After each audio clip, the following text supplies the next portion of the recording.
साथ संगत जी, प्रेम से कहना धन निरंकार जी। एक नई साखी के साथ स्वागत है आप सभी का आपके ही अपने चैनल पर। हमारी आज की साखी का शीर्षक है शायद बहू कभी बेटी नहीं बन सकती। चलिए सुनते हैं आज की ये साखी। साथ संगत जी, संजोली संजोली अपने माँ बाप की सबसे छोटी बेटी थी। दिखने में सुंदर, गोरा रंग, शर्मिला स्वभाव, संस्कारी आचरण उसके व्यक्तित्व को और ज़्यादा आकर्षक बनाते थे। संजोली का संयुक्त परिवार था।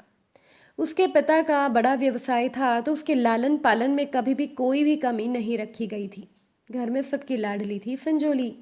अपने दादी की, दादा की चहीती, माँ की जान, चाचा चाची की दुलारी और अपनी भाभी की सहेली। अब संजोली की बहन की शादी हो चुकी थी, वो भी अपनी छोटी बहन पर जान लुटाती थी। संजोली एमबीए कर रही थी और वो नौकरी करना चाहती थी। उधर संजोली की माँ कई सालों से बीमार रह रही थी, तो वो चाहती थी कि जल्दी से जल्दी उनकी बेटी संजोली की शादी हो जाए। तो भगवान ने उनकी ये पुकार सुन ली। संजोली के लिए एक बहुत अच्छे घर का रिश्ता आया, एक अच्छा लड़का मिला और शादी पक्की हो गई। अब संजोली के लिए आशीष का रिश्ता आया। आशीष एक संस्कारी लड़का था। जैसा संजोली ने सोचा था वो बिल्कुल वैसा था। संजोली के परिवार वाले बहुत चिंतित थे कि इतने लाड़ प्यार में पली हमारी ये बच्ची ससुराल में जिम्मेदारियां कैसे निभा पाएगी। अब डर तो संजोली के अंदर भी था कि ना जाने नई जगह कैसी होगी, नए लोग कैसे होंगे, पर वो थोड़ी आश्वस्त भी थी क्योंकि वो अपने घर में अपनी भाभी का सम्मानित स्थान देखा करती थी कि उसकी माँ, पिता और घर के अन्य सदस्य उसकी भाभी का बहुत ध्यान रखते हैं। बस यही भाव संजोली के मन में अपने भावी ससुराल के लिए था। संजोली की माँ की तबीयत की वजह से जल्दी से शादी का निर्णय लिया गया और संजोली पहुंच गई अपने नए सफ़र की मंजिल पर। आशीष और उसकी बहन संजोली का बहुत ख्याल रखते। ससुर जी का भी बहू के प्रति बहुत वात्सल्य था। वो संजोली को अपनी बेटी ही मानते थे।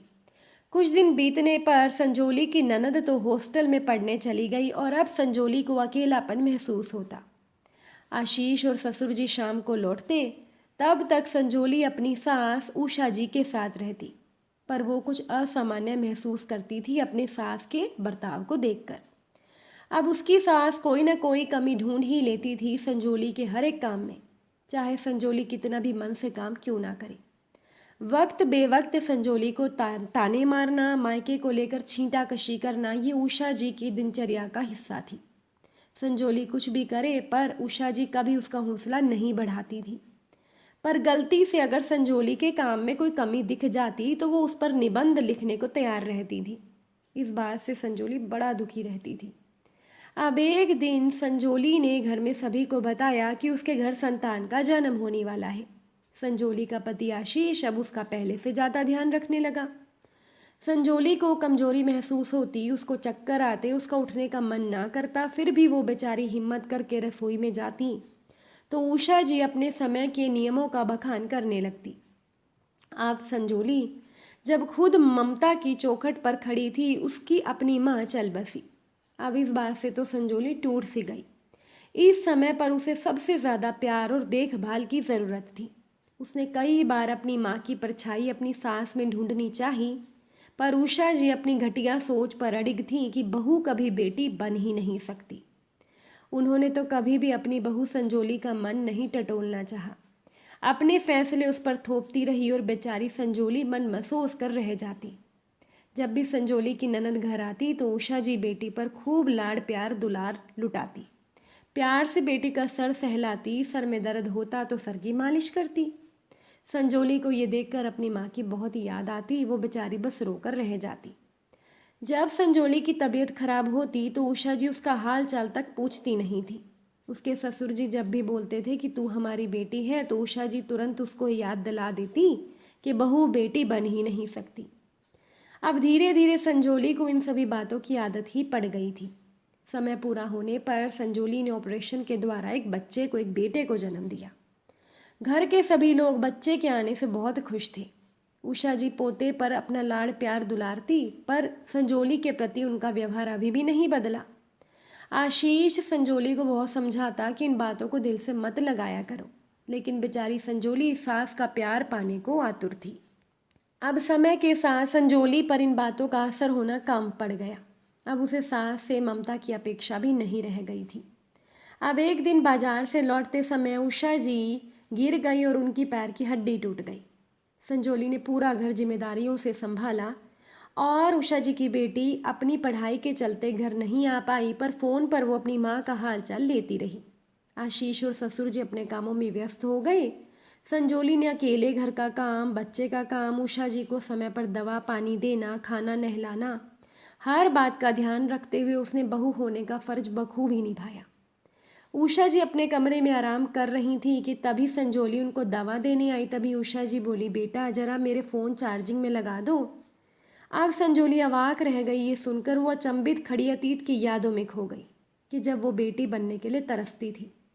अचानक से उषा जी की दूसरी बार आवाज़ देने पर उसकी तंद्रा टूटी। वो बड़े प्यार से बोली, माँ जी आप मुझे मेरे नाम से बुलाएं या फिर बहू कहें। मैंने आपकी बात को आत्मसात कर लिया है कि बहू कभी बेटी नहीं बन सकती। मैं अपना हर फर्ज निभाऊंगी, पर बहू बनकर, जिससे कि मेरा अंतर्मन अब और दुखी नहीं होगा। आज संजोली एक आत्मविश्वास के साथ खड़ी थी और उषा जी चुप्पी साधे बहू की बातें सुनकर आत्मग्लानि से भरी हुई थी, क्योंकि उनके दिल और दिमाग में एक ही बात बैठी हुई थी कि बहू कितना भी कर ले वो बेटी कभी भी बन नहीं सकती। साथ संगत जी, एक घर परिवार की बात है कि राकेश की पत्नी मीनाक्षी उसको कह रही थी कि सुनो दीदी की शादी है, मुझे नई साड़ी चाहिए। तो राकेश ने कहा, अरे अभी तो हमारी शादी को ही 6 महीने हुए हैं और तुम्हारे पास तो बहुत सी साड़ियाँ हैं ना। तो मीनाक्षी बोली, तो क्या शादियाँ रोज़ थोड़ी होती हैं, फिर माँ जी को भी तो अपनी तरफ से मुझे कपड़े दिलाने होंगे, आखिर एक इकलौती बहू हूँ, तुम्हें तो पता है ना। तो राकेश ने कहा कि माँ के पास इतना ही पैसा है, वो भी पिताजी की मृत्यु के बाद उनका जो मिला बस। तो मीनाक्षी बोली, तो क्या सारा दीदी के ऊपर ही लगाएंगी क्या, आप भी उनके बेटे हो और वैसे भी पिताजी के बाद तो सर्वे सर्वा आप ही हो गए, आप अपनी इच्छा से कुछ भी करवा सकते हो और क्या ज़रूरत है सारा पैसा दीदी की शादी में लगाने की, हम भी तो है ना, मतलब मेरी तो कोई कदर ही नहीं। राकेश प्यार से बोला, तुम्हें किस चीज़ की कमी लग रही है। तो मीनाक्षी बोली, कमी अच्छा ही क्या है यहाँ पर। तो राकेश बोला कि तुम्हें तो मेरी बात समझ में नहीं आती, चलो अब मैं ऑफिस जा रहा हूँ, शाम को हम बाजार चलेंगे। शाम को राकेश के आते ही मीनाक्षी तैयार थी। तो मीनाक्षी खुश होकर बोली कि चलो चाय पी लो फिर हम चलते हैं। बाजार पहुँचते ही मीनाक्षी बोली कि सुनो, हम फ्रिज, डाइनिंग टेबल ये सब भी खरीद लेते हैं। राकेश बोला, फालतू की बातें मत करो, तुम्हें शादी के लिए साड़ी चाहिए तो ले लो। इतने में ही मीनाक्षी को गुस्सा आ गया। वो बोली, मुझे कुछ नहीं चाहिए, अब घर चलो। राकेश बोला, अब क्या हो गया। मीनाक्षी बोली, मैंने गलती कर दी तुमसे शादी करके। अब तो राकेश ने भी बोल दिया, खुश तो मैं भी नहीं हूँ तुम्हारे साथ रहकर। दोनों आधे रास्ते से ही घर आ गए। घर आकर मीनाक्षी अपनी माँ को फ़ोन करती है, ज़ोर ज़ोर से रोने लगती है कि माँ ये मेरी शादी किससे करवा दी, मैं यहाँ एक पल भी नहीं रह सकती, मेरा दम घुटता है यहाँ, मैं तो आपके पास आ रही हूँ। अब मीनाक्षी तो चुप होने का नाम नहीं ले रही थी। मीनाक्षी की माँ ने गुस्से में कहा, तुम यहीं आ जाओ, दामाद जी से मैं बात कर लूँगी। मेरी बेटी में कोई कमी नहीं है, वो हीरा है हीरा। मेरी बेटी के जैसी लड़की उनको और नहीं मिलेगी। आजा, मैं कोई और अच्छा सा लड़का ढूंढ लूँगी तेरे लिए। तभी तभी मीनाक्षी के पिता की जोर से बोलने की आवाज़ सुनाई दी, देखो लड़की की ज़िंदगी में माँ बाप का दखल उसके लिए भारी पड़ जाता है, अभी कच्ची मिट्टी का घड़ा है, वो अपने आप ढल जाएगा और अगर हम बीच में जाकर लात मारने की कोशिश करेंगे तो वो फूट जाएगा। तो मीनाक्षी की माँ बोलती है, तो क्या मैं बच्चे को मरने दूँ। तो पिता बोले, मैं ये कब कह रहा हूँ, पर नया घर नए माहौल में ढलने को उसको मौका तो दो। जब भी घर में कोई नया सदस्य आता है तो बदलना सबको पड़ता है, उन सबके विचार आपस में मिलेंगे तभी प्यार पनपेगा। बेटी के मुंह में आकर उसको गलत सलाह मत देना, ऐसी सलाह दो जिससे उसे घर को प्यार से सजाने में मदद मिले। मेरी बात करवाओ मेरी बेटी से। मीनाक्षी की माँ ने फ़ोन मीनाक्षी के पिता को दे दिया और पिता ने कहा, बेटा कैसी हो। पिता के कहते ही मीनाक्षी फिर रो पड़ी। तो पिता बोले, देखो बेटा यहाँ आ जाओ, पर सोचो राकेश से अच्छा लड़का तुम्हें मिलेगा नहीं। चलो एक बार मिल भी गया तो उसके साथ क्या तुम्हारा झगड़ा नहीं होगा। अब तुम देखो ना, तुम्हारी माँ और मैं आज तक लड़ते हैं पर हम में प्यार भी बहुत है और अब इस उम्र में तो हम एक दूसरे के बिना रहने का सोच भी नहीं सकते। अपनी माँ की बातों में मत जाना, ये तो माँ की ममता है, भावों में बह जाती है। मेरी बात ध्यान से सुनो, कोई भी बात हो जाए तो पहले ठंडे दिमाग से सोचो कि कहीं गलती तुम्हारी तो नहीं, और राकेश की माँ को भी अच्छे से समझने की कोशिश करो। उनकी जगह अपने आप को रख कर देखो, फिर सोचना।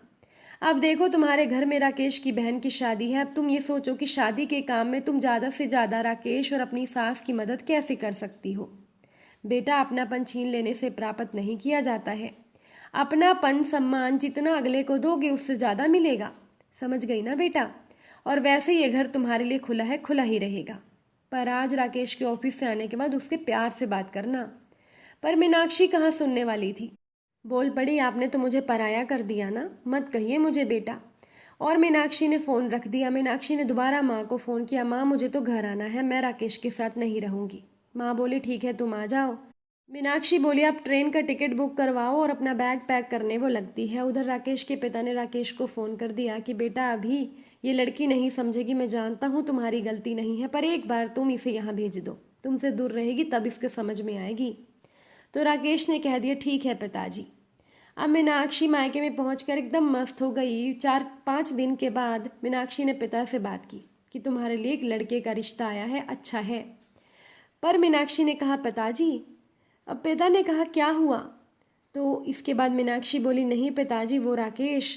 पिता बोले अरे तलाक की चिंता मत करो, वो मैं करवा दूंगा, कागज तैयार हैं, बस कल साइन कर देना। अब ये सुनकर तो मीनाक्षी चौंक गई। रात भर उसको नींद ही नहीं आई। उसके दिलो दिमाग में तो बस राकेश और उसका प्यार बसा था। अब 2 दिन के बाद करवा चौथ का त्योहार था। अगले दिन सुबह होते ही मीनाक्षी अपने माँ पिता से मिली और बोली कि पिताजी सही कह रहे थे, शायद राकेश जैसा लड़का मुझे नहीं मिलेगा, गलती मेरी थी। घर में मदद करने के बजाय मैं उनसे बिना मतलब का खर्चा करवा रही थी। सच पिताजी, आपने तो बिल्कुल ठीक कहा था, अपनापन और सम्मान छीने नहीं जाते, कमाए जाते हैं, जितना दोगे उतना मिलेगा। फिर आप ही दूसरा लड़का। मैं तो अपने घर अपने राकेश के साथ ही रहूंगी। इसके बाद मीनाक्षी राकेश से बात करती है और कहती है कि मैं तो घर लौट रही हूँ।